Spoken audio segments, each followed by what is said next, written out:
Walmart.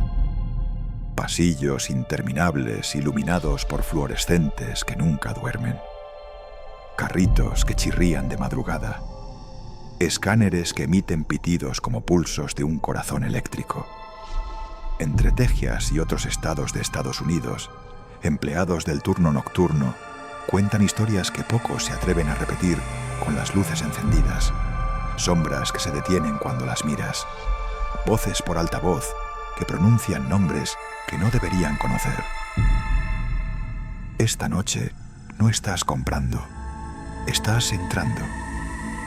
Y si te quedas hasta el final, quizá escuches algo que te llame por tu nombre. Si te gusta el terror contado al oído, suscríbete y activa la campana. Lo vas a necesitar. Elena llevaba 2 años trabajando en el turno nocturno de un supermercado en Texas, de 11 p.m. a 7 a.m. Aunque muchos compañeros lo consideraban un castigo, para ella tenía cierto encanto. La calma, los pasillos casi vacíos, el sonido constante de los refrigeradores, como un corazón metálico que nunca dormía. Había aprendido a disfrutar la soledad de esas horas, a encontrar compañía en los sonidos rutinarios del lugar. El clic de los fluorescentes, el zumbido de las neveras, el crujido del plástico al moverse con las corrientes de aire acondicionado. Con el tiempo, incluso había memorizado el orden en que ciertas máquinas se apagaban y encendían, como si formaran parte de una orquesta oculta que solo ella conocía. Pero había un sector que siempre prefería recorrer al inicio: el pasillo de juguetes. Era extraño, porque en la madrugada ese pasillo resultaba casi siniestro. El silencio absoluto se mezclaba con los colores chillones de las cajas, los ojos fijos de muñecas y peluches, los plásticos brillantes que parecían esperar a alguien.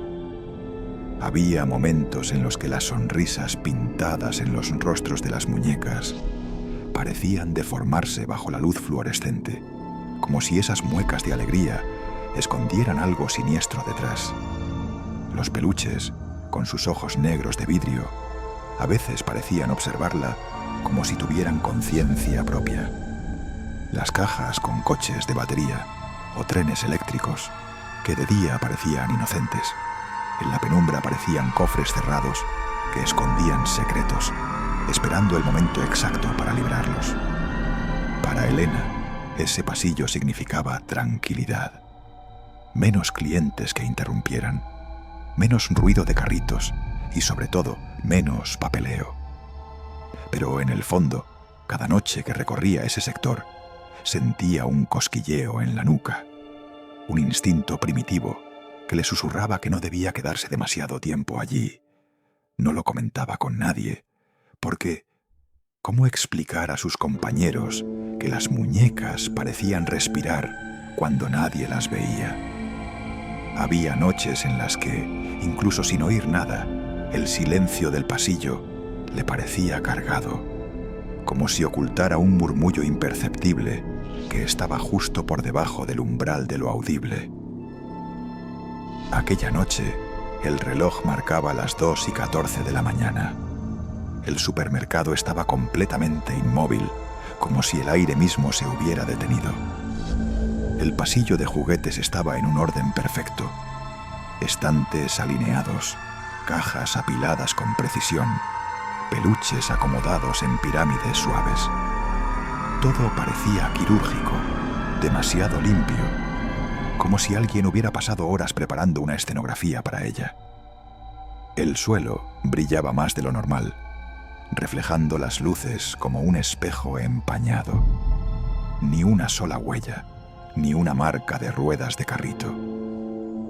Elena avanzaba con el escáner de inventario pegado al pecho, respirando con calma, hasta que un sonido rasgó el silencio. Era la risa de una muñeca. No era una risa alegre ni fresca, sino una cinta magnética desgastada, metálica, con un timbre áspero que parecía arrastrar polvo. La risa era forzada, casi agónica, como si la muñeca intentara imitar la felicidad humana sin conseguirlo del todo. Tenía pausas irregulares, como si alguien hubiera presionado repetidamente el botón de reproducción de un juguete viejo. El sonido se detuvo en seco. Elena se quedó inmóvil, mirando a su alrededor. Entonces otra muñeca rió, y después otra, y otra más, hasta que todo el pasillo comenzó a llenarse de carcajadas, como si un coro de voces diminutas celebrara algo secreto. El eco era tan intenso que parecía venir no solo de los estantes, sino de las paredes mismas. Cada risa parecía rebotar en los rincones y acercarse más y más, como si un ejército invisible de niños estuviera escondido entre las sombras. El techo parecía vibrar con aquellas notas metálicas, y las luces parpadearon una vez, como si también respondieran a aquel estímulo invisible. Elena apretó el escáner con fuerza, como si ese aparato fuera su único escudo. Avanzó lentamente y al mirar hacia los estantes notó algo imposible. Muchas de las cajas estaban giradas, no mirando al frente como deberían, sino hacia el centro del pasillo, como si observaran una cámara invisible que las filmaba. El ángulo de las cajas era perfecto, como si alguien hubiera calculado con detalle cada posición. Se obligó a mantener la calma. Con un gesto mecánico, tomó una de las muñecas para revisar su batería. Era un modelo común, con ojos grandes y un vestido rosa barato. Justo cuando la sostuvo, la cabeza del juguete giró con un chasquido repentino, como si un resorte interno se hubiera activado. El movimiento no era fluido, sino espasmódico, como el de un animal muerto al recibir una descarga eléctrica. El escáner en su mano emitió 3 pitidos cortos, un código que jamás había escuchado en esos 2 años de trabajo. «Baterías fuera», dijo en voz alta, casi suplicando, como si al darle una explicación técnica a lo que ocurría pudiera engañar a su propio miedo. Pero entonces lo escuchó. Volteó de inmediato.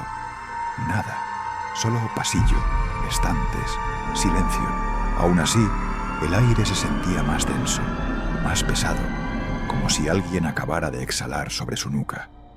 Incluso percibió un ligero olor a polvo y plástico quemado, como si algo invisible hubiera estado demasiado cerca de ella. Cuando regresó la muñeca a la caja, notó algo imposible. El plástico estaba tibio. No como un juguete recién salido de fábrica, sino como si hubiera sido apretado por la mano de un niño hacía apenas unos segundos. Esa noche, Elena no pudo soportar la tensión y decidió ir hasta la oficina del supervisor. Juntos revisaron las grabaciones de seguridad. En la pantalla, todo parecía normal, hasta que en una de las tomas algo llamó su atención. Una figura alta, demasiado delgada, se inclinaba sobre el estante. No tocaba nada, solo doblaba la cabeza en un ángulo extraño, imitando la postura de las muñecas. La imagen parpadeó una vez y desapareció. «Debe ser un reflejo», dijo el supervisor, con un tono demasiado rápido, demasiado seguro. Clic. Cerró el archivo sin darle más importancia. Pero para Elena no fue tan simple. Esa noche soñó con muñecas sin ojos que la observaban desde los estantes, con una voz infantil que repetía su nombre en un susurro interminable. Se despertó empapada en sudor, convencida de que aquella figura en la grabación la había visto directamente a través de la cámara. Durante las semanas siguientes, algo comenzó a suceder. Cada mañana, al regresar al pasillo, encontraba las cajas levemente desplazadas. Al principio pensó que era algún cliente descuidado, pero pronto notó un patrón.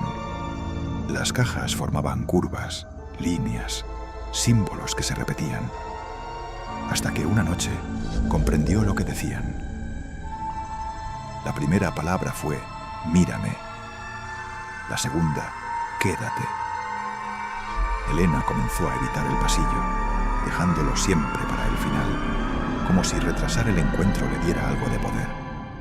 Pero una madrugada de viernes, mientras ordenaba, encontró algo que la hizo perder el aliento. Dentro de una caja abierta había un papelito doblado. No era un recibo normal. No tenía número de compra, ni hora, ni cajero asignado. Solo un mensaje escrito en letras desordenadas: no me ignores.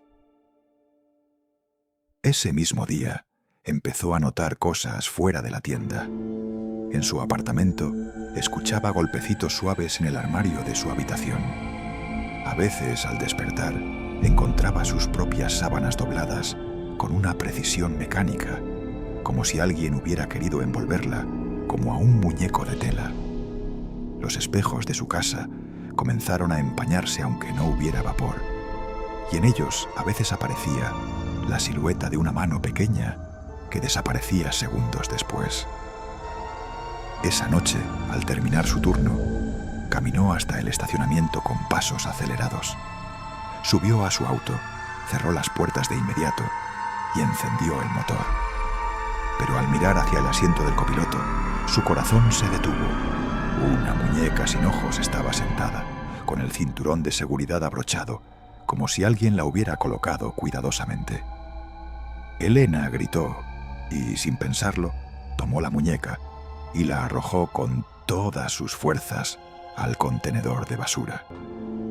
Condujo hasta su casa con las manos temblando, tratando de convencerse de que todo había sido una broma pesada de algún compañero.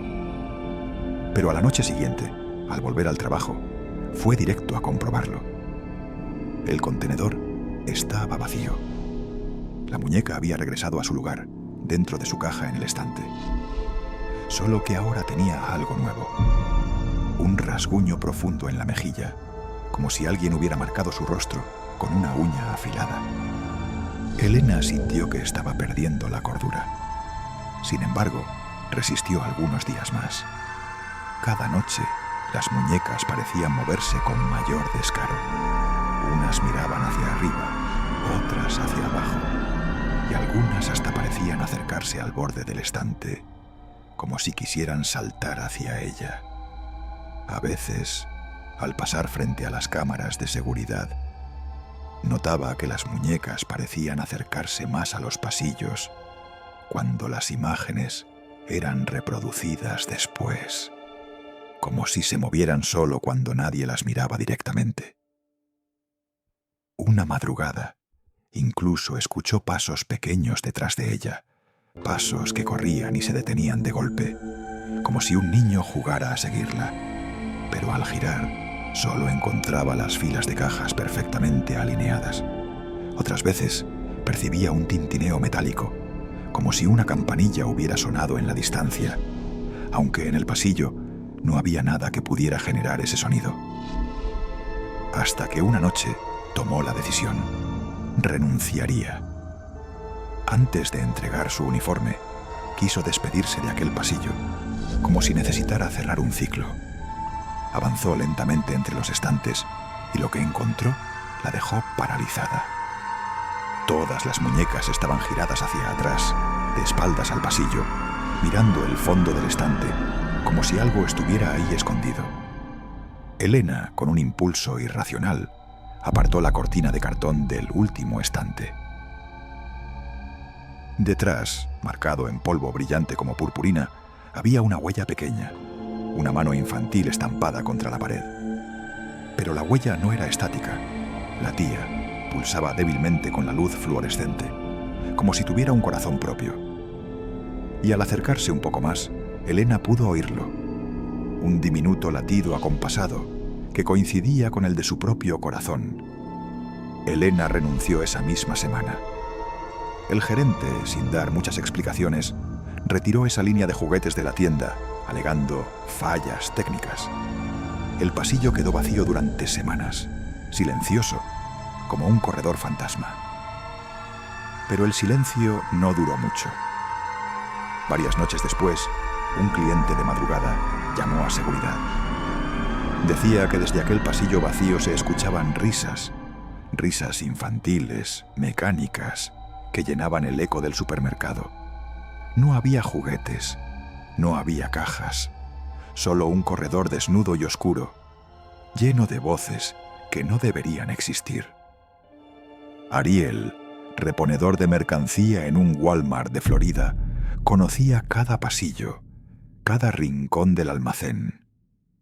Llevaba meses trabajando allí en el turno nocturno, y aunque muchos lo consideraban un empleo sencillo, Ariel sabía que había algo inquietante en pasar las madrugadas en ese espacio interminable. El almacén era un lugar vivo, y no de la manera en que debería serlo. Siempre decía que era como un océano sin luna, un mar negro y silencioso, donde los pasillos parecían multiplicarse como reflejos deformes. El aire cargado de polvo, el olor a cartón húmedo, a plástico recalentado y a madera vieja impregnaban el lugar. A esas horas, la mente de cualquiera se volvía frágil. Las sombras se alargaban demasiado. Los ruidos cotidianos parecían amplificados y cada eco era una amenaza. Pero lo que Ariel vio no era producto del cansancio. Lo que Ariel vio no era un engaño de la mente. La primera vez ocurrió a las 3:07 de la mañana. Caminaba con su linterna encendida, verificando que las estivas estuvieran ordenadas, cuando percibió un movimiento detrás de un palé de cereales. Pensó que sería un compañero, o tal vez un animal, que había entrado por alguna rendija, como tantas veces ocurría. Pero al girar la linterna, no encontró nada reconocible. No había persona, ni rata, ni pájaro. Solo estaba aquello. Una sombra demasiado grande para pertenecer a alguien, demasiado definida para ser un simple efecto de luz. La figura se erguía inmóvil, alta, alargada, como si no tuviera límite. Cuando Ariel enfocó con más firmeza, la sombra no desapareció. Al contrario, se pegó al suelo y comenzó a moverse lentamente, deslizándose como un derrame de aceite. No tenía sonido, pero el aire se volvió pesado, cargado, como si todo el oxígeno se condensara en su garganta. Ariel sintió un frío tan intenso que juraba que su aliento se transformaba en humo, a pesar del calor propio del verano de Florida. El terror lo paralizó. El almacén entero parecía tensarse con él. Cada caja, cada torre de productos, crujía como si respirara. Y entonces ocurrió lo inexplicable. Las cámaras de seguridad se congelaron. 17 segundos exactos de nada. Pantallas blancas, estáticas, como si alguien hubiera arrancado una parte del tiempo y la hubiese ocultado. Cuando volvieron a funcionar, Ariel estaba en el suelo. Tenía marcas rojas alrededor del cuello, como si lo hubieran sujetado con una fuerza invisible. Al abrir los ojos murmuraba una y otra vez. Me dijo, quédese, quédese, quédese. Nadie comprendió lo que quería decir. El informe técnico de esa noche fue frío y práctico. Interferencia electromagnética en el sistema de cámaras. Pero todos los trabajadores sabían que no era una simple falla. Algo había pasado. Algo había tomado contacto con Ariel. Y desde esa madrugada, nada volvió a ser igual en el almacén. Las cajas comenzaron a comportarse de forma extraña. Aparecían apiladas en lugares donde nadie las había dejado. Torres de papel higiénico que se elevaban como columnas absurdas, espirales de refrescos que parecían ojos cuando se veían desde arriba, estructuras que desafiaban la lógica de la gravedad. Nadie admitía haberlas levantado, pero todos sabían que nadie tenía tiempo ni motivo para hacerlo. Y lo más perturbador, cuando esas torres se derrumbaban, las cajas volvían a moverse solas, ordenándose con una lógica incomprensible. Formaban símbolos, formaban patrones. Un supervisor decidió fotografiar uno de esos diseños y lo comparó con mapas satelitales. El parecido era escalofriante.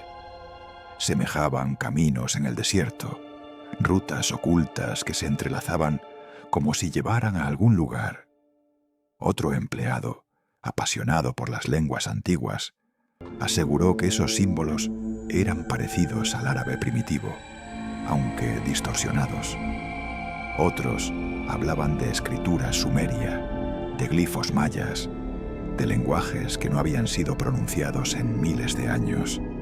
No había consenso, pero todos coincidían en una idea. Aquello no era producto del azar, era un lenguaje, una comunicación. Los empleados comenzaron a enfermar. Dolores de cabeza, mareos, insomnio. Algunos soñaban con pasillos interminables donde las cajas respiraban. Otros escuchaban susurros al caminar cerca del pasillo 9, susurros graves, repetitivos, que parecían provenir de las paredes. La luz parpadeaba justo en esos momentos, dejando entrever por segundos una sombra adherida al techo. Algunos trabajadores renunciaron. Otros simplemente evitaron mencionar el tema. Pero el miedo ya estaba sembrado. La gerencia, preocupada, decidió cerrar el almacén una noche entera para realizar lo que llamaron un reinicio eléctrico. La excusa era solucionar los fallos en el sistema, pero todos sabían que la verdadera razón era otra. Nadie quería quedarse de guardia. Todos pusieron excusas hasta que Ariel se ofreció voluntario. Algunos dicen que lo hizo por valentía, otros que fue porque en el fondo sabía que ya no podía escapar, que desde aquella primera visión la sombra lo había marcado. Lo equiparon con una linterna, un radio y acceso a los sensores de movimiento. Esa noche el silencio era absoluto. No había montacargas, no había carretillas, no había voces, solo el viento, que se filtraba por rendijas metálicas y silbaba como un lamento. Ariel caminaba despacio, sintiendo que cada paso lo acercaba a un destino inevitable. Revisaba los sensores, todos en cero, hasta que a las 2:44 de la mañana, uno de ellos se activó.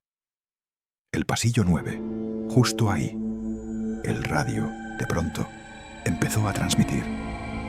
No era estática común. Era un murmullo espeso, como un coro de cientos de voces superpuestas. No hablaban en inglés ni en español. No era ningún idioma humano reconocible. Sonaban como cánticos distorsionados, como un rezo que venía desde el fondo de la tierra. Ariel sintió que cada palabra le retumbaba en el pecho. Cuando llegó al pasillo, la temperatura bajó de golpe. La linterna iluminaba motas de polvo suspendidas que parecían moverse con dirección propia, y entonces la vio. La sombra estaba adherida al techo. Se extendía de pared a pared, como si quisiera cubrirlo todo. Sus bordes vibraban, oscilaban como humo denso, pero tenían cuerpo, densidad. No era solo oscuridad, era una presencia que respiraba. Ariel levantó la linterna con manos temblorosas, enfocó hacia ella, y la sombra cayó. No desapareció.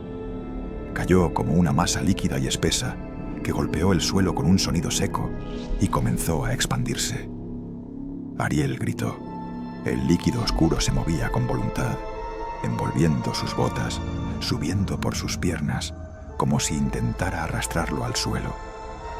El radio explotaba con murmullos cada vez más intensos, y las cajas comenzaron a deslizarse, a rodearlo, a formar un círculo cerrado a su alrededor, un círculo que respiraba. Ariel estaba atrapado en el centro, iluminado apenas por la linterna, que chisporroteaba como si algo estuviera devorando su energía. A la mañana siguiente lo encontraron tendido en el suelo, inconsciente. La linterna a su lado estaba derretida, como si hubiera estado expuesta a un fuego abrasador, aunque no había señales de incendio. En su uniforme escrito con lo que parecía marcador negro, 2 palabras claras y aterradoras. Me quedé. Ariel nunca volvió al trabajo. Algunos rumores decían que lo habían internado en un hospital psiquiátrico. Otros aseguraban que había huido del estado. Pero entre los empleados nadie creía esas historias. Ariel no salió nunca de ese almacén, o al menos no completamente. Hoy en día el pasillo 9 permanece cerrado con cinta amarilla. El letrero oficial dice: riesgo de caída de mercancía. Pero todos saben que no se trata de eso. Los trabajadores evitan mirar hacia arriba cuando pasan cerca.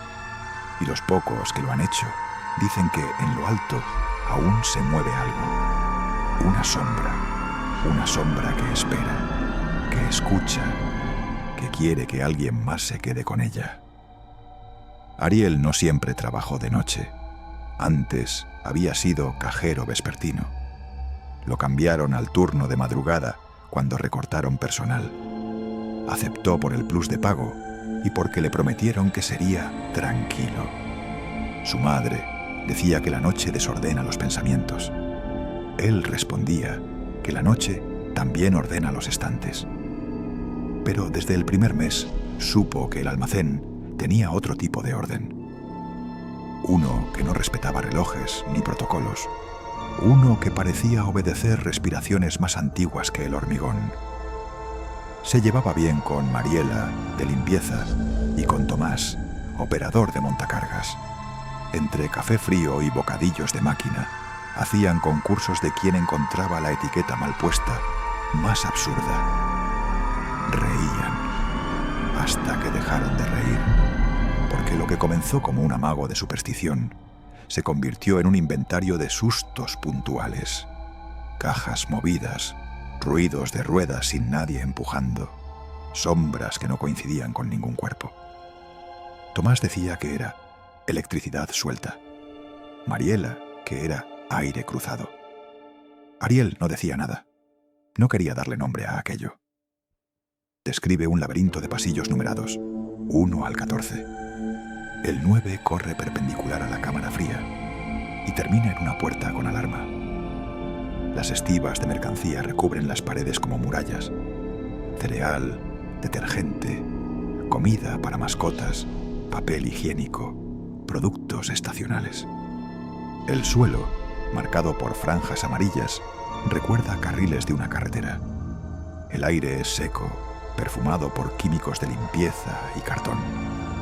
Los fluorescentes parpadean cada 37 a 45 segundos en algunos tramos. Nadie logra sincronizar el cambio de balastras. Bajo esa luz, los objetos parecen respirar, encogerse y expandirse al ritmo de la electricidad. Los ruidos tienen su horario. Entre las 0 horas 15 minutos y las 1 hora. Carretillas. Entre 1 hora 30 minutos y 2 horas 10 minutos. Silbidos del aire. A las 3 horas 7 minutos, exactas, una especie de vacío. Un silencio tan perfecto que se oye el zumbido de los ojos.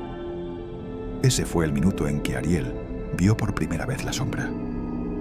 La sombra no ocupaba el espacio, lo doblaba. Las líneas rectas del palé parecían curvarse a su alrededor, como si la geometría fuera un tejido estirado por un peso invisible. Ariel pensó que era un truco de foco.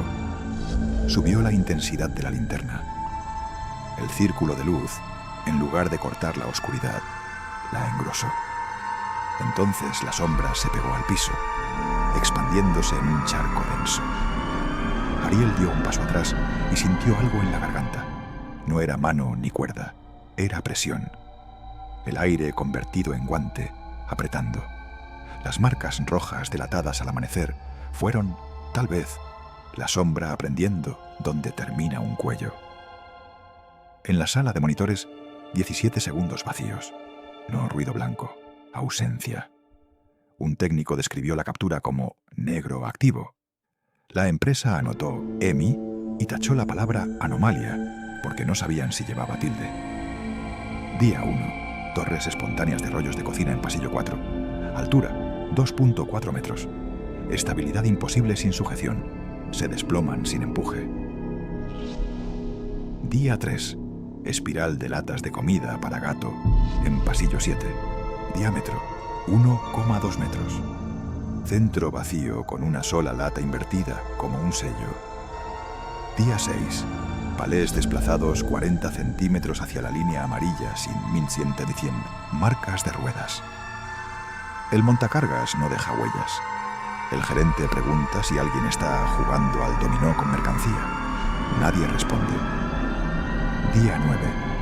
3 cajas de cereal apiladas dibujan un ángulo extraño visto desde el suelo, pero desde la tarima superior forman un símbolo. Mariela le toma foto. Más tarde comparan la imagen con mapas. Parecen cauces secos. Un wad. Alguien busca en Google desde su teléfono. Canales, rituales preislámicos. La señal cae dentro del almacén durante 5 minutos. Día 12. Se escuchan pasos detrás de la puerta de emergencia del fondo. El sensor la marca cerrada. El pestillo está... Le dicen el cliente de la nada. Un hombre mayor, de rostro indefinido, vestido con ropa que parece sacada de otra época. Pantalones de tela gruesa, camisa demasiado grande, zapatos gastados que no hacen ruido al caminar. Siempre empuja un carrito vacío, rechinante, como si ese sonido fuera la única prueba de su existencia. Nunca mira a nadie, nunca habla, y nunca se refleja en los sensores de entrada ni en las cámaras de seguridad. Para el sistema, simplemente no existe. El supermercado donde aparece no es un lugar cualquiera.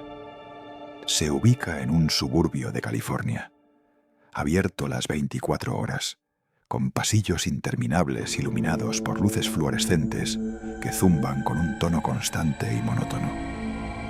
Los clientes frecuentes cuentan que de madrugada ese lugar tiene un aire distinto, como si la arquitectura misma cambiara. Algunos aseguran que los pasillos parecen más largos, las góndolas más altas y los relojes marcan horas incoherentes.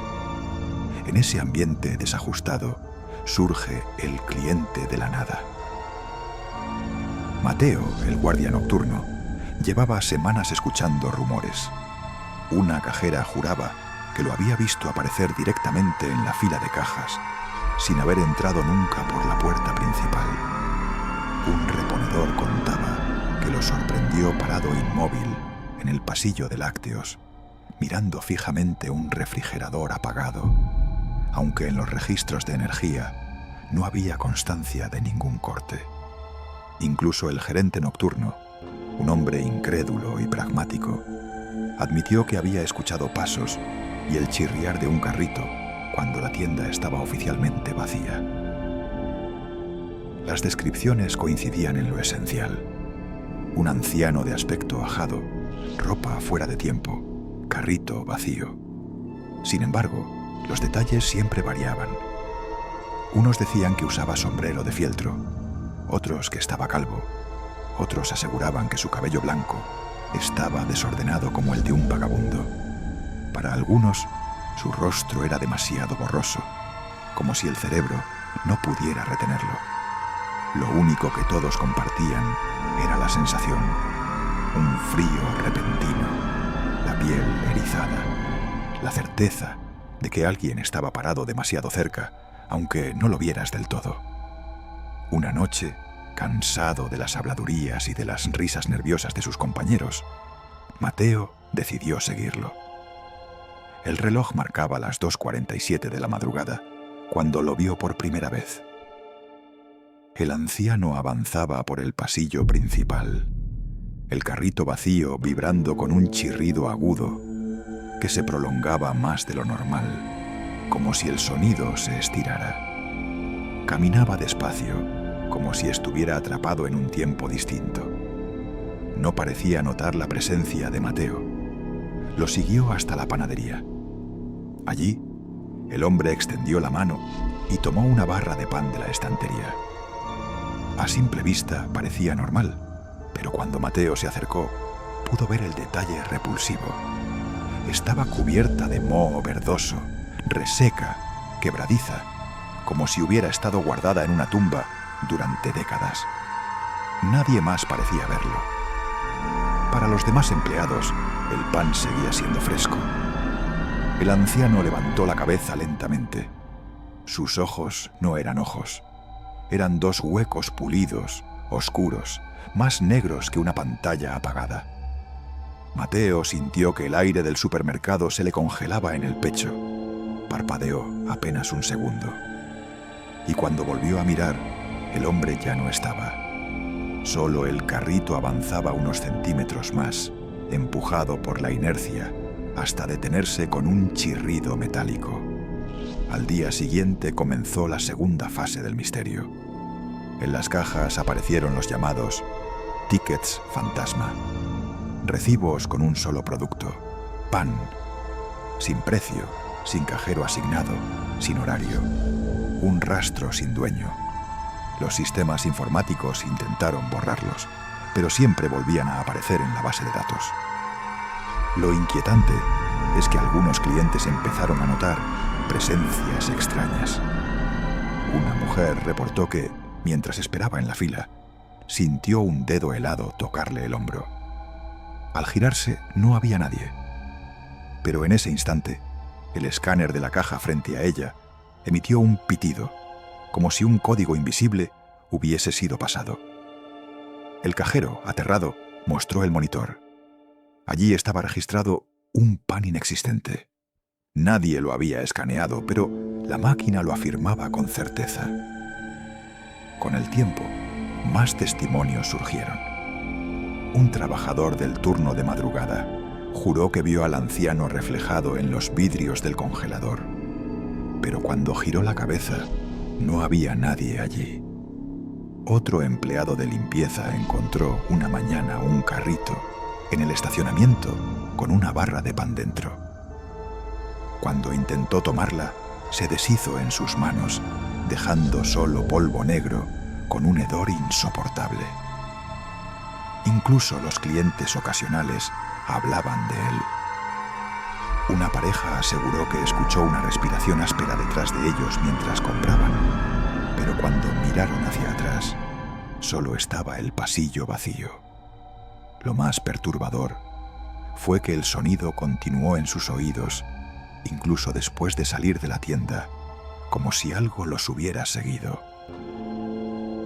La noche del 12 de noviembre, Mateo decidió enfrentarlo. No por valentía, sino porque el manual de seguridad exigía controlar cualquier anomalía. Lo vio dirigirse a las puertas de salida con el carrito chirriante. El reloj marcaba exactamente las 3 de la mañana. Los sensores de movimiento no se activaron. Las puertas automáticas permanecieron cerradas. Aún así, el anciano cruzó el vidrio como si fuera aire. El vidrio no tembló, no se rayó, no crujió. Mateo corrió hacia las puertas y quedó paralizado.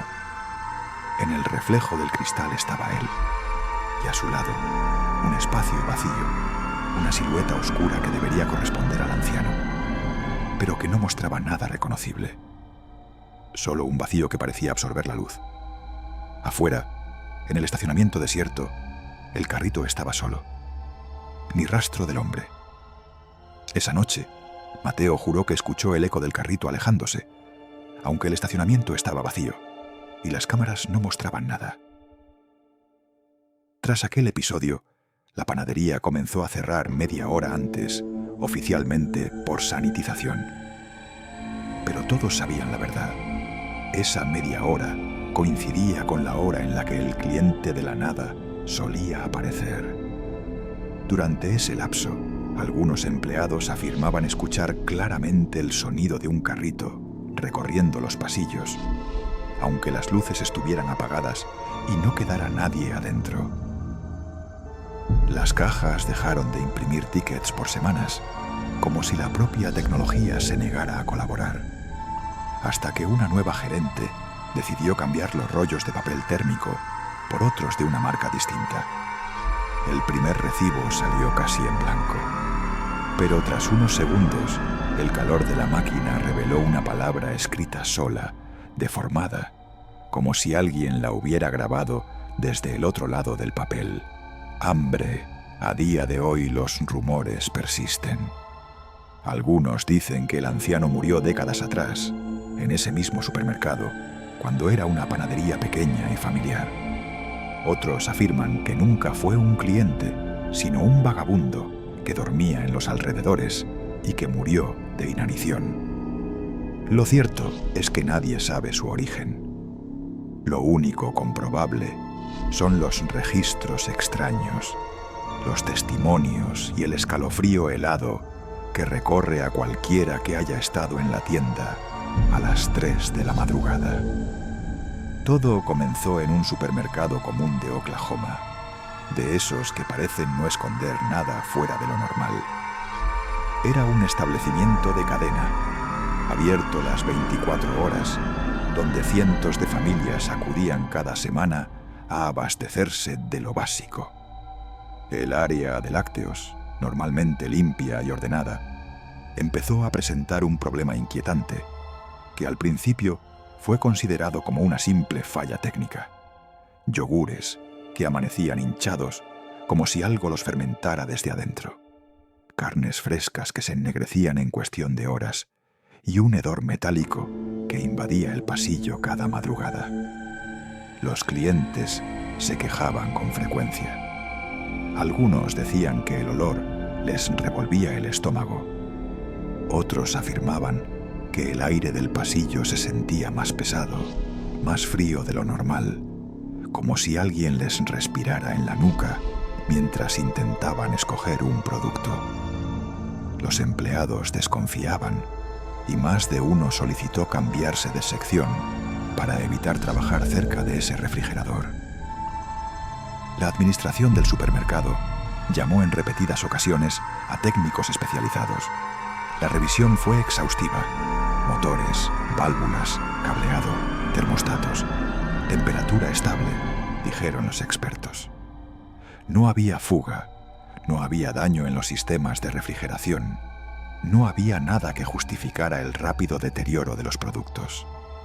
Nada explicaba por qué los alimentos se pudrían, como si alguien los contaminara a propósito. Sin embargo, cada 2 o 3 madrugadas, los empleados de turno nocturno escuchaban lo que nadie quería admitir en voz alta. Un golpe proveniente del interior del vidrio del refrigerador.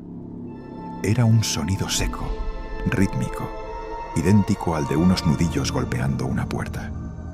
No eran crujidos metálicos del compresor, ni el ruido del plástico acomodándose por la presión interna. Era algo distinto, insistente, como si alguien tocara con paciencia infinita, esperando a ser escuchado. La primera en hablar fue una cajera de unos 20 años que trabajaba a medio turno por las noches. Aseguró que una vez, mientras reponía leche, vio claramente una mano en el vidrio, pálida, cadavérica, con uñas largas y negras que parecían desgarrar el cristal. La palma se apoyaba contra el vidrio desde adentro, empañándolo con un aliento invisible. Ella gritó, dejó caer el cartón de leche y juró que las letras empezaron a dibujarse lentamente en el vaho. S-A-L. Ese fue el inicio de las especulaciones. Algunos empleados pensaban que era un mensaje directo, un pedido de libertad, salir. Otros, más supersticiosos, creían que se trataba de la sustancia misma, la sal, usada en rituales de protección contra entidades oscuras y maldiciones. El rumor creció tanto que incluso algunos clientes habituales preguntaban por el refrigerador raro y trataban de evitar el pasillo. El supervisor nocturno, un hombre que había trabajado años en el lugar y que siempre decía creer en lo que veía y no en lo que escuchaba, empezó a notar que la situación iba más allá de simples supersticiones. Una madrugada, armado de un salero de la cafetería, se atrevió a probar algo desesperado. Esparció cuidadosamente una línea de sal alrededor del marco del refrigerador. El resultado fue inmediato. Esa noche no hubo golpes. El aire del pasillo se sentía más ligero. Los empleados pudieron trabajar tranquilos. Por primera vez en semanas, el área de lácteos parecía en paz. Pero todos sabían que la calma en lugares así nunca dura demasiado. Una semana después, los golpes regresaron con más fuerza. Esta vez eran más violentos, como si algo encerrado dentro quisiera salir a toda costa. El ruido era tan fuerte que se escuchaba desde otros pasillos. Los clientes se detenían, confundidos, creyendo que alguien había quedado atrapado dentro. 2 empleados, armados con valor y con la cámara de su celular grabando, se atrevieron a abrir la puerta del refrigerador en plena madrugada. El interior estaba vacío, como siempre. Nada ni nadie dentro. Los estantes estaban ordenados. El aire era gélido y las carnes brillaban bajo la luz blanca. Sin embargo, el piso revelaba algo escalofriante. Pequeñas huellas mojadas, diminutas, como las de un niño descalzo, avanzaban desde el interior del refrigerador hasta perderse a mitad del pasillo, donde simplemente se desvanecían, evaporadas en el aire frío. Los empleados, aterrados, enfocaron de nuevo el vidrio con la cámara. El mensaje había cambiado. Ya no era sal, era una palabra aún más perturbadora. No. Escrita con la misma presión invisible, con la misma desesperación. ¿Negación? ¿Una advertencia? ¿Un rechazo a algo que estaba por suceder? La atmósfera en el supermercado se volvió insoportable. Algunos clientes comenzaron a decir que al pasar frente al refrigerador sentían una presión en el pecho, una especie de angustia repentina que los obligaba a acelerar el paso. Otros aseguraban ver figuras en el reflejo del vidrio, siluetas que no correspondían a nadie presente, ojos que brillaban en la oscuridad detrás de los productos. Las manifestaciones se intensificaron. En una de las grabaciones captadas por el personal, los paquetes de carne empezaron a moverse lentamente por sí solos. Uno de ellos se deslizó desde el fondo del estante, avanzó hasta el borde y cayó justo a los pies de una empleada. Al levantarlo, descubrieron que el paquete estaba completamente vacío, relleno únicamente con un líquido oscuro y espeso que despedía un fuerte olor metálico, como hierro, como sangre. Los reportes internos del supermercado indicaban que, además, varias personas que trabajaban de noche enfermaban sin explicación. Dolores de cabeza, mareos, pesadillas recurrentes con la palabra «no», escrita en paredes, techos o espejos. Nadie quería hacer el turno nocturno en el área de lácteos. Incluso el personal de limpieza comenzó a negarse a pasar por ese pasillo después de las 11 de la noche. Fue entonces cuando la administración decidió instalar cámaras de seguridad enfocadas directamente al refrigerador. Durante varias noches, las grabaciones no mostraron nada fuera de lo común, salvo los golpes que sí quedaban registrados en el audio. Sin embargo, una madrugada, a las 3:14 de la mañana, la cámara captó algo imposible.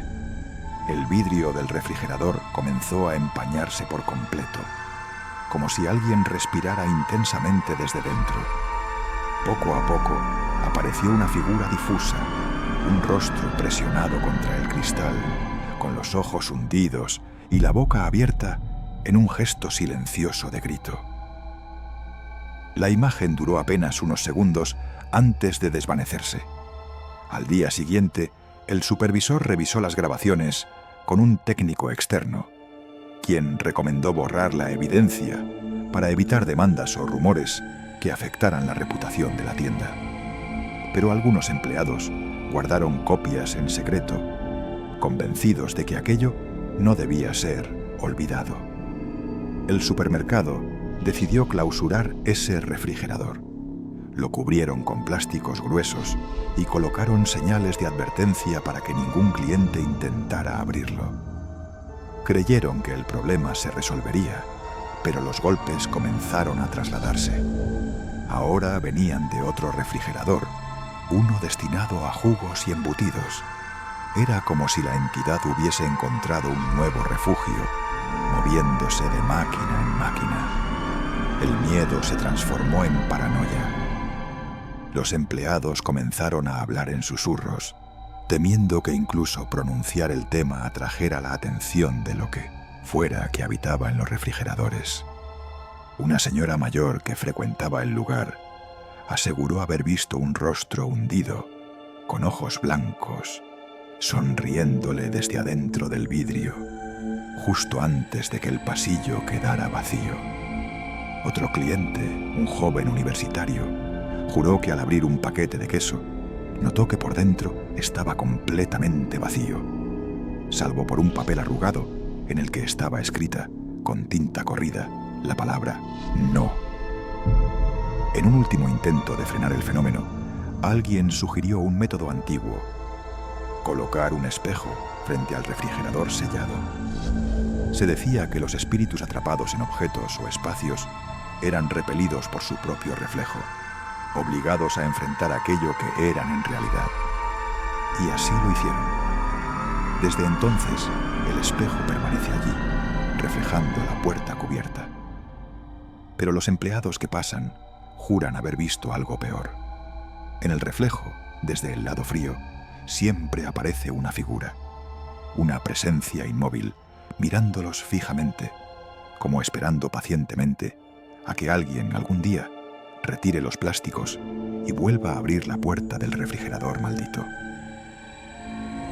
Lo más perturbador es que, a pesar de los años, los golpes nunca han cesado por completo. Noches enteras, mientras el supermercado duerme y solo las luces blancas de los pasillos iluminan lo indispensable, se sigue escuchando ese toque insistente, como si lo que habita allí aún siguiera esperando a que alguien se atreva a abrirle la puerta de nuevo. Los altavoces de Walmart siempre habían sido impersonales. Anuncios de ofertas, llamados rutinarios a empleados de limpieza, música ambiental que sonaba como un bucle interminable y que casi nadie prestaba atención. Para clientes y empleados eran simplemente parte del ambiente, un murmullo constante que rellenaba el silencio de la madrugada. Sin embargo, ese mismo detalle, que siempre habían sido tan mecánicos e inofensivos, fue lo que hizo que los extraños sucesos resultaran aún más perturbadores. La primera vez ocurrió durante una madrugada cualquiera. La tienda estaba en silencio, apenas con un puñado de empleados reponiendo mercancía en los pasillos.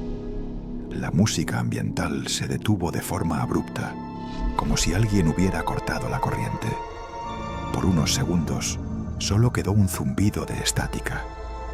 Al principio, todos pensaron que se trataba de un fallo eléctrico, pero entonces, entre el ruido, surgieron sílabas aisladas, como si una voz lejana intentara abrirse paso a través de la interferencia.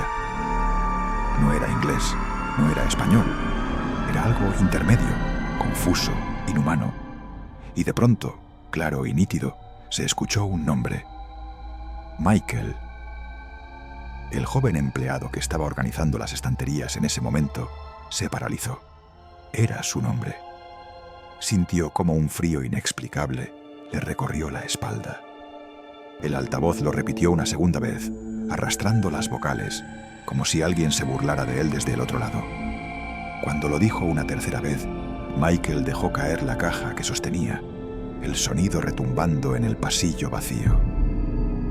Lo siguiente fue aún más aterrador. Michael se cubrió los oídos y cayó de rodillas, gimiendo. Sus compañeros, alarmados, corrieron hacia él. No tenía heridas visibles, pero temblaba como si estuviera convulsionando. Entre dientes murmuraba una frase una y otra vez. Era mi madre. Me estaba llamando. Los demás intentaron tranquilizarlo, pero había un detalle imposible de ignorar. La madre de Michael llevaba 3 años muerta. Después de esa noche, los incidentes se multiplicaron. Una empleada de limpieza escuchó a través de los altavoces la voz inconfundible de su abuela, fallecida hacía más de 2 décadas, pidiéndole con dulzura que se acercara solo un poco más. Un reponedor confesó que oyó a su hermano menor, muerto en un accidente de auto, rogándole que lo siguiera hacia la salida de emergencia. La cajera principal, en cambio, escuchaba frases amenazantes que reconoció al instante. Eran las mismas que su exesposo le susurraba antes de golpearla. Frases exactas, con la misma entonación. Otros no lograban identificar las voces, pero las describían como coros de niños riendo o cantos lejanos que parecían salidos de un funeral antiguo.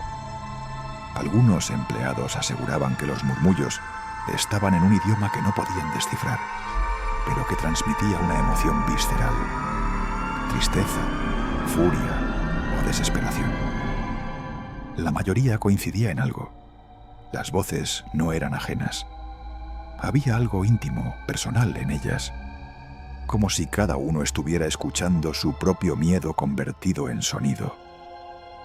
Lo más inquietante era que el fenómeno se repetía en zonas muy específicas de la tienda: pasillos de productos de limpieza, estantes con sogas y herramientas, filas de velas y objetos para el hogar, relacionados con rituales o con la muerte.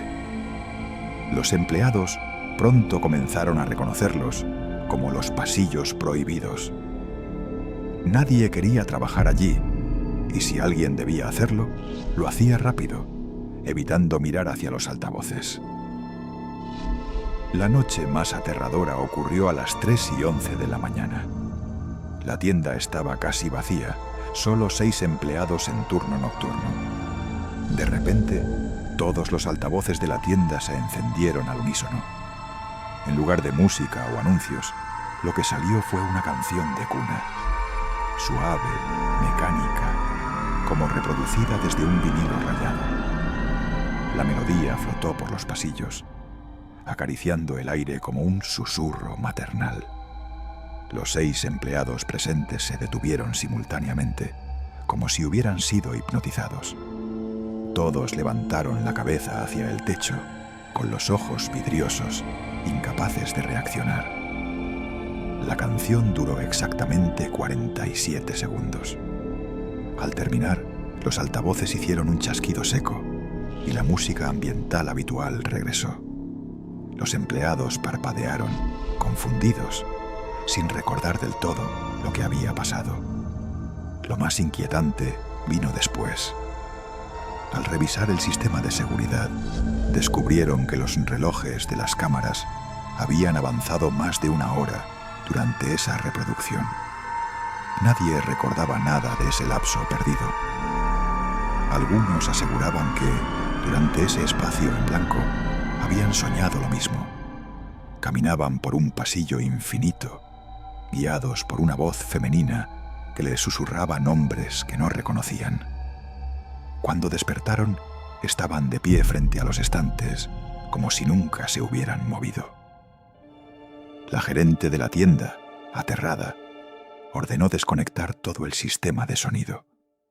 Durante días, los altavoces permanecieron apagados, cubiertos con fundas de plástico. El ambiente era extraño, como si la ausencia del ruido de fondo solo hiciera más evidente la presencia de algo invisible rondando los pasillos. Algunos empleados decían sentir una respiración tenue cada vez que se detenían a escuchar. Otros aseguraban ver sombras que se deslizaban por el techo, como si algo buscara desesperadamente una forma de comunicarse. Pero el fenómeno no terminó ahí. Exactamente 1 semana después, a las 3:03 de la mañana, un altavoz que estaba desenchufado volvió a activarse. Esta vez, una voz femenina susurró con claridad el nombre de la cajera más nueva, contratada apenas unos días antes. El resto de empleados intentó detenerla, pero la chica dominada por la curiosidad, caminó hacia el pasillo de productos de limpieza.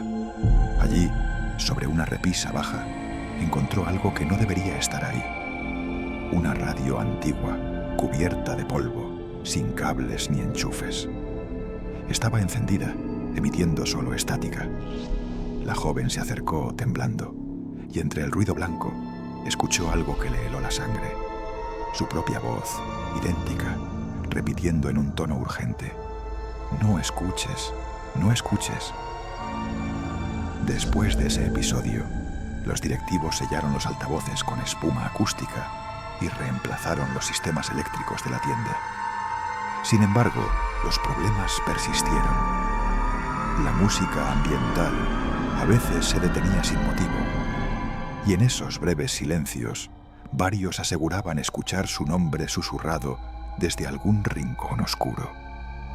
Algunos describían la sensación como si el propio edificio los estuviera llamando, como si el concreto, los pasillos y los techos se hubieran impregnado de voces ajenas, de secretos que nunca debieron escucharse. Los clientes nocturnos también comenzaron a notar cosas extrañas. Personas que juraban escuchar a un ser querido fallecido llamándolos desde el sistema de sonido. Otros, al pasar cerca de los pasillos prohibidos, se detenían de golpe, confundidos, mirando hacia arriba, como si hubieran reconocido una voz perdida en el tiempo. Más de una vez, un cliente abandonó su carrito y salió corriendo de la tienda sin dar explicaciones. Hubo incluso reportes de niños pequeños que señalaban los altavoces y reían, como si alguien invisible les estuviera contando un secreto. Pero cuando los padres preguntaban qué escuchaban, los niños respondían con frases imposibles, palabras en lenguas que los adultos no comprendían. Hoy en día, la mayoría de empleados veteranos evitan hablar del tema. Solo los nuevos, los que todavía no han vivido una experiencia directa, bromean con la idea de que el Walmart está embrujado. Pero cuando la música se corta por un error técnico, el silencio se convierte en un abismo insoportable. Es en ese vacío cuando algunos aseguran escuchar su nombre pronunciado, suave, desde un lugar demasiado cercano. Y siempre, siempre, con la promesa implícita de que si siguen escuchando, algo terminará respondiendo. Nadie sabe qué ocurrió en los cimientos de ese Walmart en Texas. Algunos creen que el terreno pudo haber sido un cementerio olvidado. Otros piensan que alguien, en algún momento, utilizó la red de altavoces para realizar algún tipo de ritual. Sea cual sea la verdad, el edificio parece haber quedado marcado. Y en las madrugadas, cuando los pasillos están vacíos y el aire se vuelve denso, los altavoces parecen despertar, ansiosos por pronunciar nombres. Nombres de los vivos y quizás también de los muertos. Las primeras denuncias parecían simples, incluso rutinarias para los guardias de seguridad que trabajaban en el supermercado. Clientes afirmaban haber visto a un niño corriendo solo entre los autos del estacionamiento en plena madrugada. Algunos lo describían como un pequeño perdido, tal vez escapado de sus padres. Otros incluso aseguraban que lo habían visto detenerse junto a un vehículo y mirarlos directamente antes de desaparecer entre las filas de autos. Había quienes llamaban a la policía, preocupados de que se tratara de un caso de negligencia infantil, pero nunca encontraban nada. Cada vez que una patrulla llegaba, el niño ya no estaba. Los guardias de seguridad lo buscaban noche tras noche, convencidos de que se trataba de un menor abandonado o extraviado. Pero pronto descubrieron que atraparlo era imposible. Por más que lo siguieran, siempre terminaban perdiéndolo a unos pocos metros. Era como si el espacio entre los autos se distorsionara y tragara al niño en cuestión de segundos. Uno de los vigilantes juró que vio cómo el pequeño doblaba una esquina entre dos camionetas, pero al asomarse, lo único que encontró fue el eco de pasos diminutos que se desvanecían. Siempre era el mismo. Tendría unos 8 años aproximadamente. Vestía camiseta blanca, shorts y tenía el cabello oscuro. Nadie lograba ver su rostro con claridad. Siempre parecía estar oculto por sombras o desenfocado, como si la misma oscuridad del estacionamiento lo protegiera. Peor aún, las cámaras de seguridad mostraban su figura borrosa, como si una interferencia digital lo distorsionara. En lugar de un niño, parecía más bien un espectro que no terminaba de tomar forma. Lo único constante era el lugar. El niño siempre aparecía bajo la misma farola parpadeante, justo en la zona más apartada del estacionamiento. Lo inquietante era que siempre desaparecía en la misma dirección, hacia la entrada del supermercado. Cada vez que un guardia intentaba alcanzarlo, se desvanecía, como si se disolviera en el aire a unos metros de distancia. Fue Julián, un vigilante nocturno con más de 10 años trabajando en el lugar, quien tuvo el encuentro más aterrador. Decidido a resolver el misterio de una vez por todas, ideó un plan para atraparlo. Una noche bloqueó su camino, colocando un carrito de compras frente a la zona donde siempre aparecía. El niño se detuvo, levantó la vista y por primera vez habló. «No entres, no quieren que salgas». Su voz sonaba hueca, como un eco lejano en un túnel, como si viniera de un lugar muy distante y no de la boca del pequeño. Julián quedó paralizado. En ese instante, las puertas automáticas de la tienda, que estaban cerradas, se abrieron solas. Un aire helado salió del interior, a pesar de que el aire acondicionado llevaba horas apagado. Julián juró que sintió que algo lo observaba desde la oscuridad más allá de las puertas, como si detrás del supermercado hubiera una presencia escondida esperando. Al revisar las grabaciones de seguridad más tarde, Julián y su supervisor comprobaron con horror que no había rastro del niño. Sin embargo, algo más inquietante quedó registrado. Los reflejos en los autos estacionados mostraban una escena distinta. Allí no había un niño solitario, sino 3 pequeños corriendo juntos. Y uno de ellos, justo antes de desaparecer, se giraba hacia la cámara y sonreía. Esa sonrisa era anormal, demasiado amplia, demasiado fija, como si no perteneciera a un ser humano.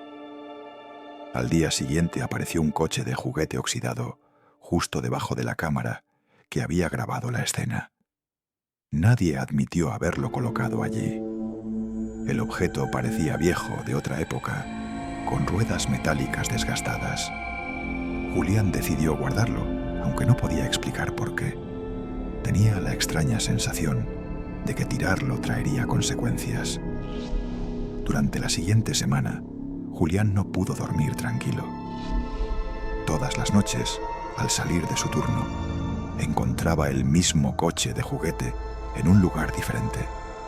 Primero sobre un basurero, luego bajo su silla de vigilancia, después sobre el asiento trasero de su auto. Nadie tenía acceso a sus cosas y las cámaras tampoco mostraban a nadie acercándose. Solo el coche aparecía silenciosamente, como si alguien invisible lo colocara con cuidado. Algunos de sus compañeros comenzaron a bromear con la situación, pero poco a poco también se contagiaron del miedo. Un guardia joven juró haber escuchado pasos de niño detrás de él mientras patrullaba. Al girarse no había nadie.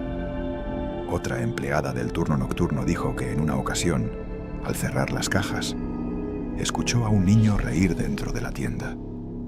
Cuando fue a revisar, los juguetes de la sección infantil estaban fuera de su lugar, como si alguien hubiera jugado con ellos. Julián volvió a enfrentarlo días después, esta vez armado con una linterna. esperó pacientemente en el estacionamiento, justo debajo de la farola parpadeante, y el niño volvió a aparecer. Cuando logró iluminarlo por la espalda, lo que vio fue imposible. La sombra que proyectaba no correspondía a la figura de un niño. Era enorme, desproporcionada, con extremidades demasiado largas y una cabeza que parecía deformada. La sombra se alargó hasta tocar los pies de Julián y luego comenzó a moverse, deslizándose como un líquido oscuro, intentando meterse bajo sus botas. Fue como si quisiera penetrar en su cuerpo. Julián retrocedió aterrorizado, y en ese instante el niño se deshizo en humo negro que se desvaneció con rapidez. El reloj de Julián marcaba exactamente las 3:33 de la madrugada. Esa hora quedó grabada en su mente, como si tuviera un significado oculto. Más tarde, descubriría que otros vigilantes también habían notado esa coincidencia. Cada avistamiento importante ocurría siempre a esa hora exacta. Desde esa noche, los guardias comenzaron a reportar fenómenos extraños en el estacionamiento. Luces de autos que se encendían solas, alarmas disparándose sin motivo y sombras que cruzaban entre los vehículos, aunque no hubiera nadie presente. Algunos clientes incluso aseguraban haber escuchado risas infantiles en medio de la madrugada, risas que venían de todas partes y de ninguna. Hubo un caso en particular que dejó a todos sin palabras. Una madre aseguró haber visto al niño acercarse a su coche cuando estaba a punto de subir con su hija pequeña. La niña, en lugar de asustarse, sonrió y saludó como si reconociera al pequeño. Cuando la madre le preguntó qué hacía, la niña respondió con naturalidad: «Es mi amigo. Me dijo que juegue con él los martes». Desde ese día, esa familia nunca volvió a pisar el supermercado. Una semana después, Julián encontró otro coche de juguete. Esta vez no era oxidado, sino perfectamente limpio y reluciente, como recién sacado de una tienda. Estaba colocado sobre el capó de su auto, esperando a que él lo viera. Nadie en el personal admitió haberlo puesto ahí. Julián lo recogió con manos temblorosas y lo guardó en la guantera. Nunca volvió a hablar de ello con sus compañeros. Desde entonces, la farola que parpadeaba nunca volvió a fallar, excepto los martes, siempre los martes. En esa noche específica, a la misma hora, la luz titila sin descanso, como si anunciara la llegada de algo. Y aunque nadie lo dice en voz alta, todos en el turno nocturno saben que es mejor no mirar hacia esa farola cuando eso sucede. Porque si lo haces, podrías ver al niño. Y esta vez, tal vez no se conforme con advertirte. Tal vez te invite a jugar. Algunos creen que se trata del espíritu de un niño que murió en ese lugar hace décadas, tal vez atropellado por un conductor distraído. Otros piensan que es algo mucho más oscuro, una entidad que adopta la forma de un niño para atraer a los curiosos. Incluso hay quienes aseguran que no es un solo espíritu, sino varios, atrapados en el estacionamiento, condenados a repetir una especie de juego macabro. Lo único seguro es que el estacionamiento nunca volvió a ser un lugar normal. Los guardias más jóvenes duran poco en el trabajo, y los veteranos como Julián han aprendido a ignorar el parpadeo de la farola, porque saben que hay cosas que no deben mirarse dos veces. Los Walmart que cierran temprano comparten una tradición siniestra, un rumor que circula entre empleados como un secreto a voces, contado en susurros durante los descansos o en reuniones nocturnas, cuando el eco de los pasillos vacíos hace que incluso los más escépticos bajen la voz. Siempre, sin excepción, 5 minutos antes de bajar la reja metálica, un hombre aparece. No llega antes, no llega después. Siempre exactamente 5 minutos antes del cierre. Nadie sabe de dónde viene. No hay registros de un vehículo en el estacionamiento, ni de alguien acercándose por los pasillos exteriores. Simplemente, al dar vuelta la cabeza, lo ven ya dentro de la tienda, caminando con paso sereno hacia su destino.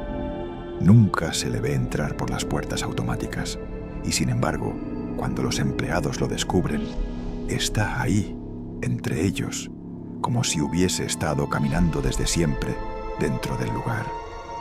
El hombre es alto, delgado, con un rostro pálido que parece más una máscara que una cara real. No sonríe, no pestañea, no muestra emoción alguna. Sus ojos, oscuros como pozos sin fondo, parecen atravesar a quien lo mire por demasiado tiempo. Su traje, impecable, nunca varía, siempre negro, sin arrugas, acompañado de una corbata oscura que parece absorber la luz. Es como si el tiempo no lo tocara, como si esa figura hubiera estado repitiendo la misma rutina durante décadas, inmutable ante el paso de los años. Los empleados más antiguos dicen que él ya estaba allí antes de que la sucursal siquiera cambiara de gerencia, antes incluso de las remodelaciones de los 90.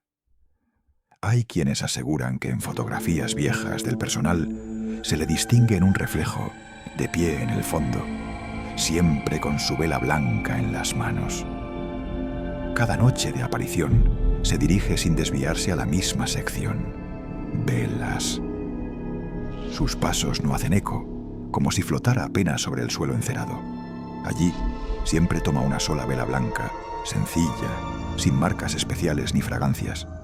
La sostiene con cuidado, como si estuviera cargando algo sagrado o peligroso. Nunca toca otra cosa, nunca pregunta por nada, solo esa vela. En la caja paga en efectivo, billetes perfectamente doblados que a simple vista parecen auténticos, pero cuando el encargado del turno nocturno los guarda en la caja registradora, esos billetes al día siguiente no existen. Se transforman en ceniza fina, ligera, que mancha los dedos de quien intenta recogerla. Algunos empleados juraban que esa ceniza desprendía un olor extraño, similar al de la madera quemada en iglesias abandonadas. Lo perturbador no es solo su presencia, sino la consecuencia de ella. Cada vez que este hombre realiza su compra, algo ocurre en la ciudad esa misma noche. Un incendio sin causa aparente consume una casa entera. Un accidente automovilístico cobra vidas en la carretera principal. Una zona entera queda sumida en un apagón masivo, sin explicación técnica. Nadie relaciona oficialmente esos sucesos con un cliente cualquiera de Walmart, pero entre los empleados la asociación es clara. El último cliente compra y el desastre llega. Con el tiempo, la rutina se volvió insoportable. Los trabajadores se turnaban para no estar en la caja a esa hora, pero siempre alguien terminaba atrapado en la obligación. El ambiente se cargaba de tensión.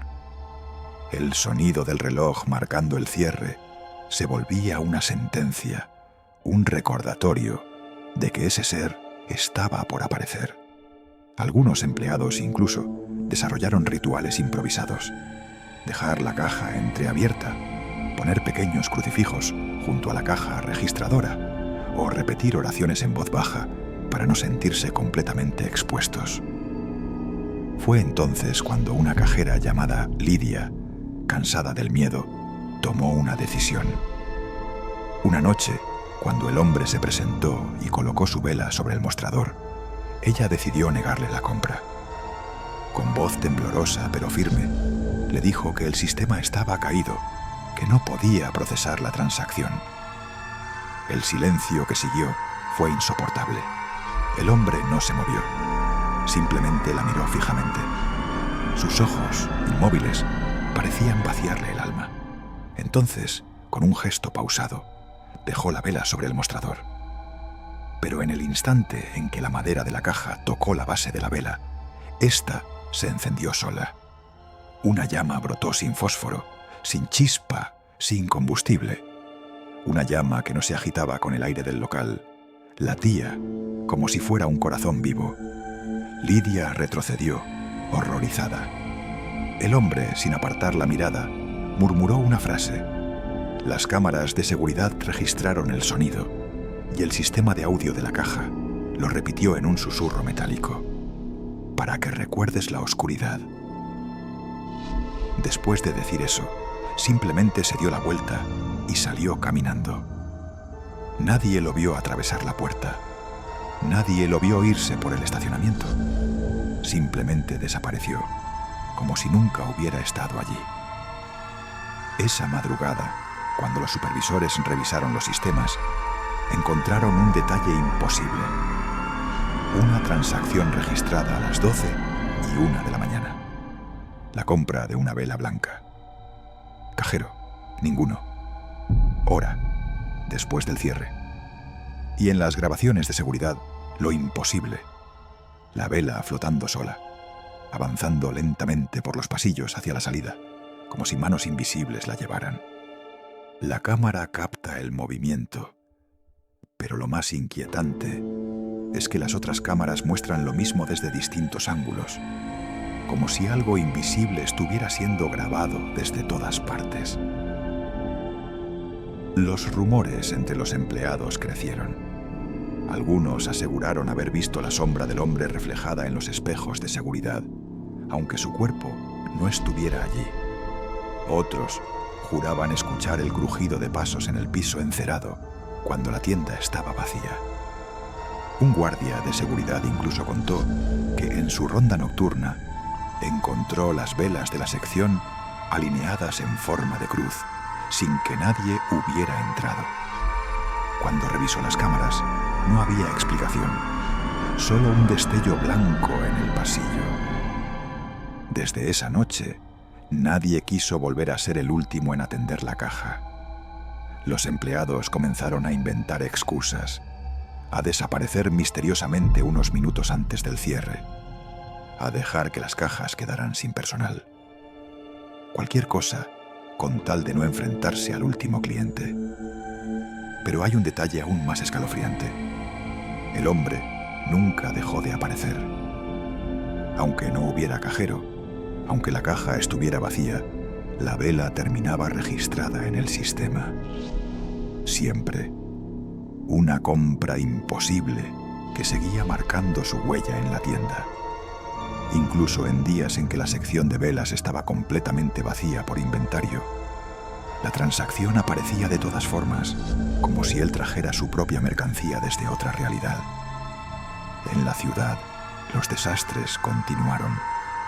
Cada vez que alguien revisaba las fechas, encontraba el mismo patrón. Tragedia tras tragedia, cada una marcada por la compra de una vela blanca en el Walmart local. El último cliente no solo compraba un objeto, parecía estar alimentando algo, encendiendo una llama que extendía la desgracia por donde pasaba. Algunos creen que la vela representa un sacrificio, una especie de ofrenda que invoca calamidades. Otros dicen que es un marcador, una luz que llama a fuerzas más oscuras a manifestarse en la ciudad. Pero la mayoría de los empleados coinciden en algo. Cada vez que esa vela se enciende, alguien en la ciudad no despierta al día siguiente. Hoy en día, los veteranos del lugar aconsejan a los nuevos empleados: nunca trabajes hasta el cierre, nunca. Y si lo haces, no mires al hombre del traje a los ojos. Porque una vez que lo ves, dicen, él no olvida tu rostro, y tarde o temprano volverá por ti. Hay incluso rumores de antiguos trabajadores que desaparecieron sin explicación tras haber estado en contacto directo con él. Sus nombres ya no figuran en las planillas de empleados, como si nunca hubieran existido, como si el mismo sistema informático hubiera borrado cualquier rastro. Algunos piensan que el Walmart es solo un escenario, que lo que ocurre allí es apenas un fragmento de algo mucho más grande, y que el último cliente no es un hombre, sino un heraldo de algo que aún no comprendemos.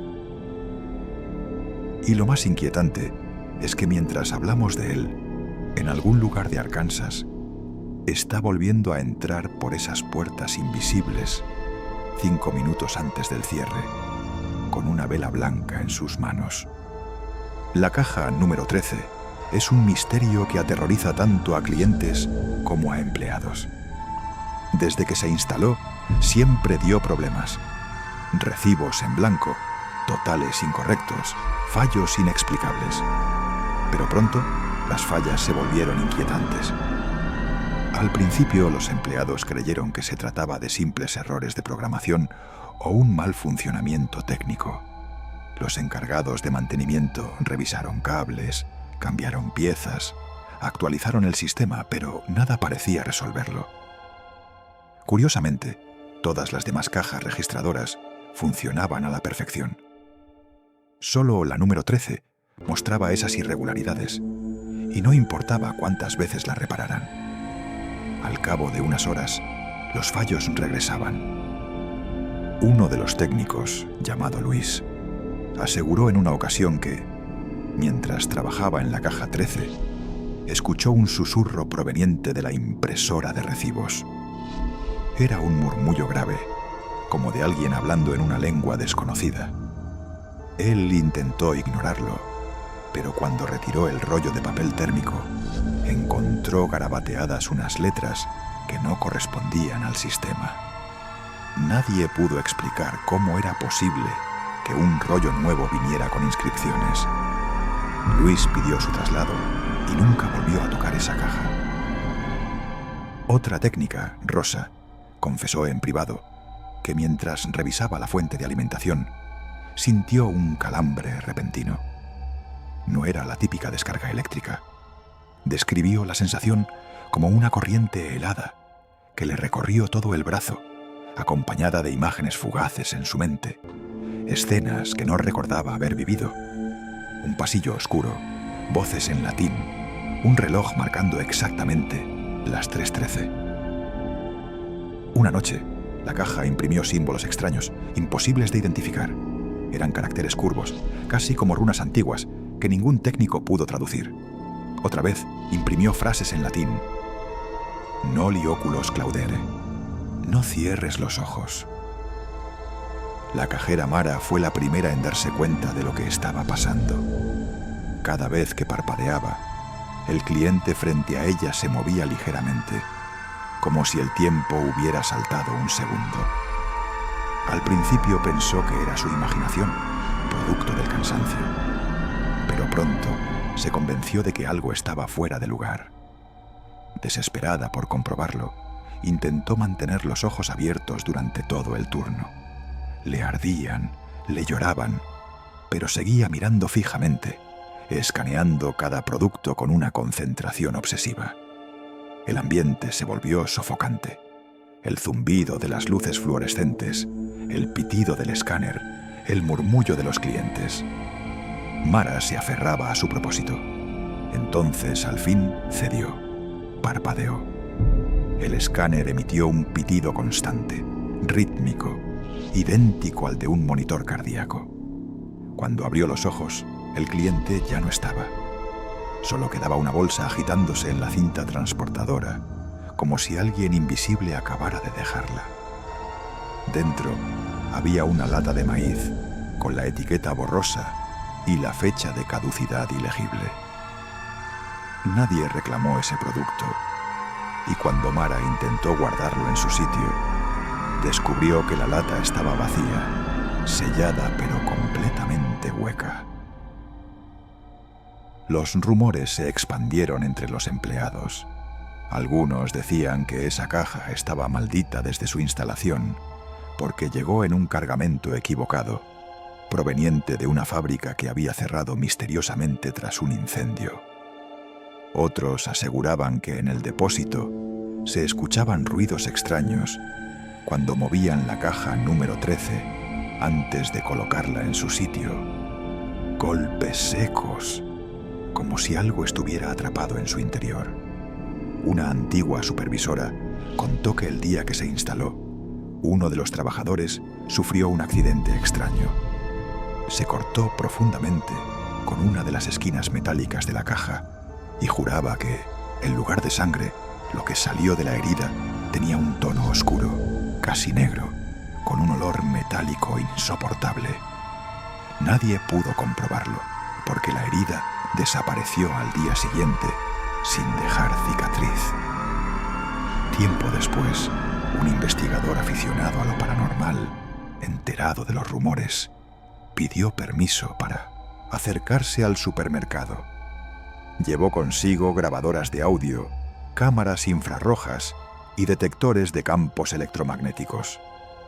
A la 1 de la madrugada no registró nada inusual, pero justo a las 3:13 sus aparatos enloquecieron.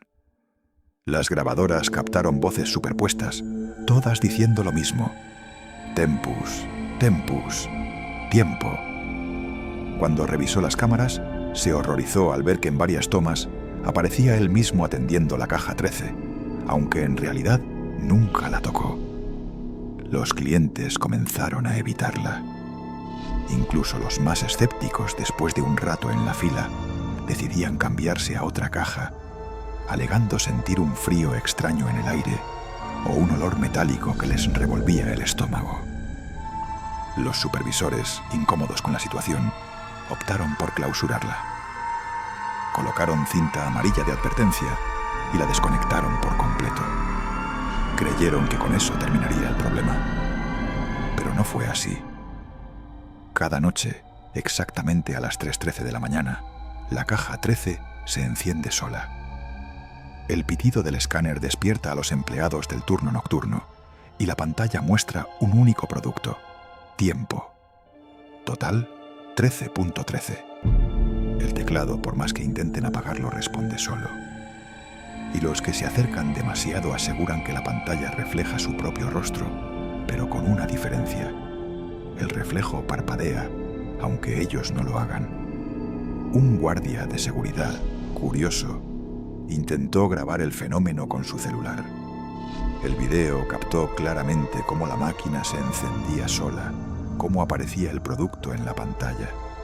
Sin embargo, al revisar la grabación en casa, notó algo inquietante. En el reflejo del monitor no aparecía él, sino una multitud de personas detrás de la caja, todas inmóviles, todas con los ojos cerrados. Personas que no estaban allí en el momento de la grabación. Otros empleados contaron que en la sala de descanso, mientras hablaban de la caja 13, las cámaras de seguridad comenzaron a parpadear. Una de las grabaciones mostró algo imposible: la caja emitiendo recibos sin estar conectada. Los recibos caían uno tras otro, como si alguien invisible estuviera comprando cosas. Cuando recogieron esos papeles, notaron que en lugar de nombres de productos, tenían fechas. Algunas eran del pasado: 1985, 1972, 1960. Otras del futuro, años que aún no han llegado. Una cajera llamada Julieta juró que una de esas fechas correspondía al día exacto en que había nacido. Otra fecha coincidía con el día en que su abuelo había fallecido. La coincidencia la dejó helada. Los demás empezaron a revisar también, y muchos encontraron conexiones inquietantes entre las fechas impresas y eventos de sus vidas. Al poco tiempo, un sacerdote local fue invitado a bendecir la caja. Trajo agua bendita y comenzó el ritual. Apenas roció la máquina, las luces del supermercado se apagaron y el escáner empezó a emitir un pitido intermitente, como si replicara los latidos de un corazón. El sacerdote interrumpió la ceremonia, pálido, asegurando que lo que habitaba allí no podía ser expulsado de esa forma. Nunca volvió. Algunos creen que la caja 13 es una puerta, un punto de conexión con algo que no debería existir en nuestro mundo. Otros, que es un artefacto maldito que arrastra consigo la energía de quienes desaparecieron frente a ella. Sea lo que sea, lo cierto es que sigue ahí, encendiéndose noche tras noche, esperando al próximo cliente que se atreva a parpadear. Hoy, incluso clausurada, la Caja 13 se ha convertido en una especie de leyenda urbana en Nuevo México. Jóvenes curiosos intentan colarse al supermercado en la madrugada para presenciar el fenómeno. Pocos logran verlo y los que lo hacen rara vez regresan a intentarlo una segunda vez. Algunos de ellos afirman que al acercarse a la pantalla escucharon sus propios nombres susurrados en un idioma incomprensible. Otros aseguran que vieron cómo sus reflejos envejecían en cuestión de segundos frente a sus ojos. Los administradores del lugar han pensado en deshacerse de la caja, pero algo lo impide. Cada vez que alguien intenta moverla, los montacargas se apagan, los carritos se traban o las luces se funden. Es como si la máquina misma se defendiera de ser retirada. Y mientras tanto, ahí sigue, silenciosa la mayor parte del tiempo, aguardando a las 3:13 de la mañana, cuando vuelve a despertar, como un corazón maldito latiendo en medio del supermercado. Los empleados más antiguos dicen que el día en que alguien logre completar una compra en esa caja será el día en que el supermercado entero desaparecerá, junto con todos los que estén dentro. Algunos incluso aseguran que ese será el momento en que la caja revele su verdadero propósito. No registrar compras, sino registrar almas. Los vestidores de Walmart suelen ser lugares comunes, impersonales y prácticos, diseñados únicamente para cumplir con su propósito: dar privacidad a los clientes mientras se prueban ropa. Pero el vestidor número 4 de una sucursal en Arizona dejó de ser un espacio neutro para convertirse en un foco de rumores, miedo y misterio. Lo que empezó como pequeñas molestias se transformó en un fenómeno que aún hoy, años después, sigue siendo comentado entre los empleados y los pocos clientes que llegaron a enterarse de la verdad. El primer indicio de que algo no estaba bien en ese vestidor fue el olor. Clientes comenzaron a quejarse de que, al entrar, se percibía un aroma extraño y desagradable. No era el típico olor a humedad ni a ropa usada, sino algo más perturbador. Una mezcla entre perfume antiguo, como el de un frasco olvidado durante décadas, y un olor metálico que recordaba al óxido o incluso a la sangre seca. Algunos describían el olor como tan penetrante que impregnaba la ropa, y más de un cliente devolvió prendas alegando que el hedor persistía incluso después de varios lavados. Pronto comenzaron a suceder cosas más desconcertantes. Zapatos cuidadosamente acomodados por los clientes aparecían cambiados de posición, uno mirando hacia adentro y el otro hacia afuera, o perfectamente alineados, como si alguien invisible hubiera intervenido. Nadie recordaba haberlos movido. Algunos testigos incluso juraban haber visto cómo los zapatos se deslizaban lentamente por el suelo, aunque no había corrientes de aire que lo explicaran. Una adolescente fue de las primeras en tener una experiencia directa. Mientras se probaba un vestido, sintió un soplido helado en la nuca. La joven salió del vestidor gritando, asegurando que alguien había estado parado justo detrás de ella, aunque cuando la madre revisó, el cubículo estaba vacío. El aire acondicionado de la tienda no alcanzaba esa sección con suficiente fuerza como para producir algo así. Ese mismo día, otra clienta afirmó haber visto una sombra detrás de la cortina del vestidor 4, una silueta delgada y estática que desapareció en cuanto ella la abrió. Con cada nuevo incidente, la reputación del vestidor se hundía más. Algunos clientes comenzaron a pedir expresamente que no los enviaran al número 4, y los empleados notaron que quienes entraban a menudo salían antes de tiempo, incómodos y pálidos, sin poder explicar del todo qué habían sentido. El verdadero pavor comenzó cuando las cámaras de seguridad captaron lo imposible. Durante una revisión rutinaria de los videos nocturnos, los guardias observaron que el espejo del vestidor número 4 se cubría de vaho espeso, como si alguien respirara sobre él.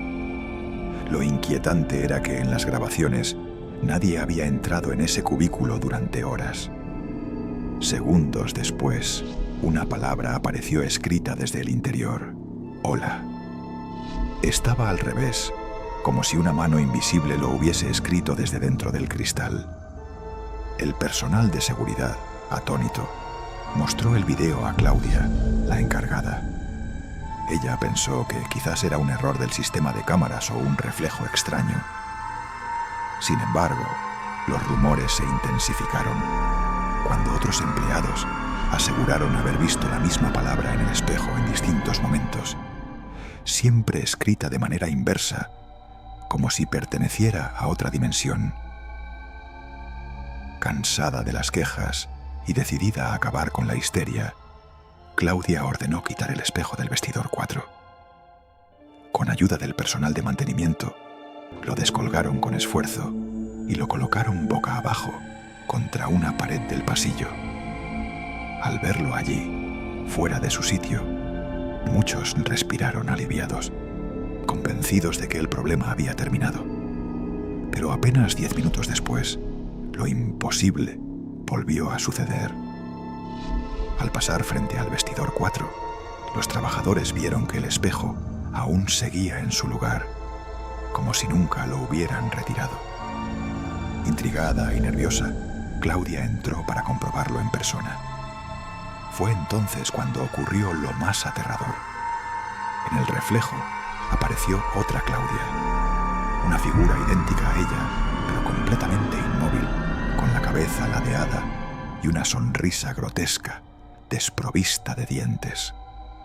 La verdadera Claudia salió corriendo del cubículo, mientras varios empleados, que vieron la misma imagen en las grabaciones de seguridad, confirmaban que no había sido una ilusión. El vestidor fue clausurado de inmediato. El número 4 se cubrió con cinta negra y la administración ordenó que nadie volviera a utilizarlo. Oficialmente, la explicación fue que había un problema estructural en esa parte de la tienda, pero entre los empleados la verdad circulaba en susurros. Nadie se atrevía a acercarse demasiado a ese cubículo, y quienes lo hacían aseguraban sentir que alguien los observaba desde dentro. Los rumores se multiplicaron con rapidez. Algunos empleados de limpieza juraban escuchar golpes secos contra el espejo cuando pasaban cerca durante las madrugadas. Otros aseguraban que al mirar de reojo hacia el vestidor cerrado, podían ver una figura oscura moviéndose tras la cortina clausurada.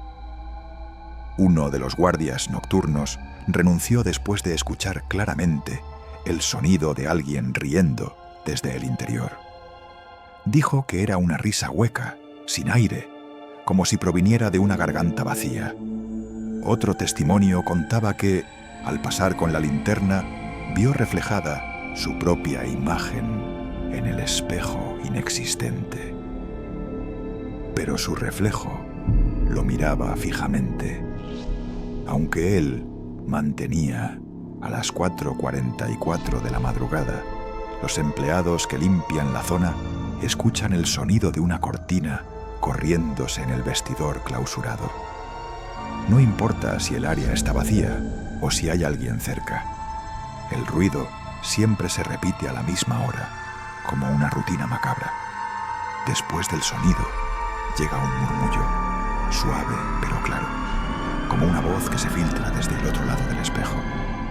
La frase siempre es la misma: ¿puedo pasar ahora? Nadie ha respondido jamás. Nadie quiere descubrir qué ocurriría si alguien dijera que sí. Pero el simple hecho de escuchar esa pregunta repetida noche tras noche ha llevado a varios empleados a renunciar y a otros a evitar trabajar en ese turno. Entre los pocos que se atreven a quedarse, algunos aseguran que, si no se presta atención, la voz parece cambiar, como si imitara voces familiares. Una vez, uno de los trabajadores afirmó que escuchó a la voz imitando a su propia madre fallecida. La tienda ha cambiado de gerentes varias veces, pero ninguno ha logrado resolver el misterio. Algunos creen que el espejo original fue traído de otra sucursal que cerró años atrás bajo circunstancias extrañas.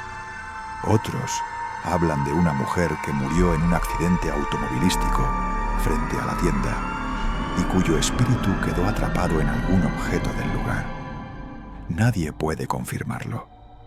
Lo único cierto es que, desde que el vestidor fue clausurado, los fenómenos han disminuido en otras áreas, como si todo lo extraño se concentrara en ese espacio maldito. Hoy en día, los clientes que visitan esa sucursal de Arizona no tienen idea de lo que ocurre tras la cinta negra que cubre la entrada del vestidor número 4. Pasan frente a él con indiferencia, sin sospechar que del otro lado de la cortina cerrada algo parece seguir esperando. Los empleados, en cambio, lo saben. Y cada vez que el reloj marca las 4:44, contienen la respiración, rezando en silencio para que la voz del espejo no reciba respuesta. Porque la pregunta sigue allí, repetida noche tras noche: ¿puedo pasar ahora?